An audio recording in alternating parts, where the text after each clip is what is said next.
There's been a major shakeup in President Trump's national security team. Today, Mike Waltz was pushed out as national security advisor. And to help us sort that out and talk about the rest of the president's agenda for tonight's interview, we're joined by CBS's chief Washington analyst, Robert Costa.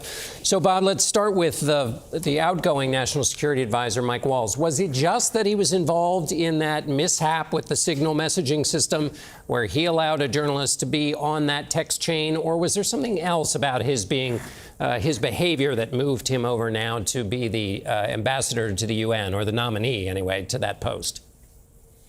John, always great to be with you. To give up a safe Florida House seat for just a few weeks in the administration as national security advisor, it was a rocky road for him since he joined the White House staff. I'm told by my top sources that he never got along with White House Chief of Staff Susie Wiles. They had a curt relationship, professional relationship, but Congressman Waltz became national security advisor, had a staff of his own, and acted as a principal inside of the White House. And in many ways, he was a principal. You have a big office as the national security advisor, very close to the vice president.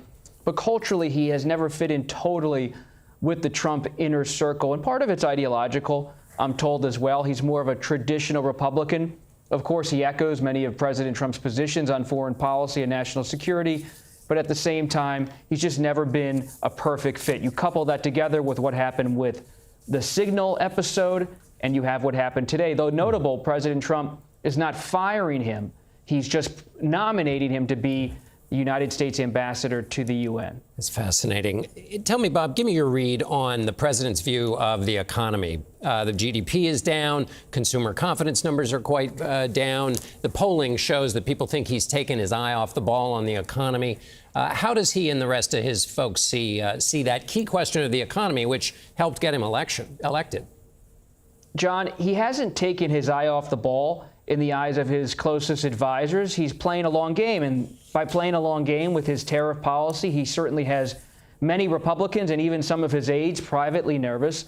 They know he's transactional in how he sees economic policy. He wants to have this standoff with allies and adversaries alike when it comes to trade policy, but he's prepared to wait this out. And he believes any short-term economic pain will be just that, short-term economic pain, because he ultimately insists in conversations at the White House that other nations will buckle to what the United States is doing. And it really could come down to a standoff over who can tolerate a worse economic scenario this spring and summer as different supply chains are affected.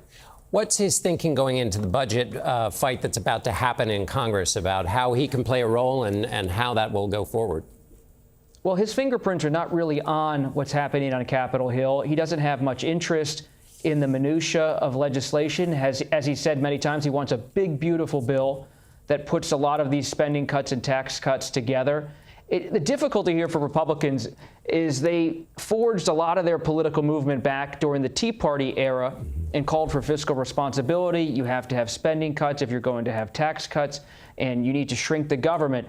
President Trump didn't really get forged himself politically in the Tea Party movement. He has been supportive of Medicaid spending, Social Security spending to a point. He doesn't have the same perspective as a lot of House Republicans and Senate Republicans. And so that's part of the tension. How do you get these tax cuts extended and bolstered while also shrinking the government? That's why Elon Musk's effort was so important in trying to outline some cuts that would make Republicans on Capitol Hill happy.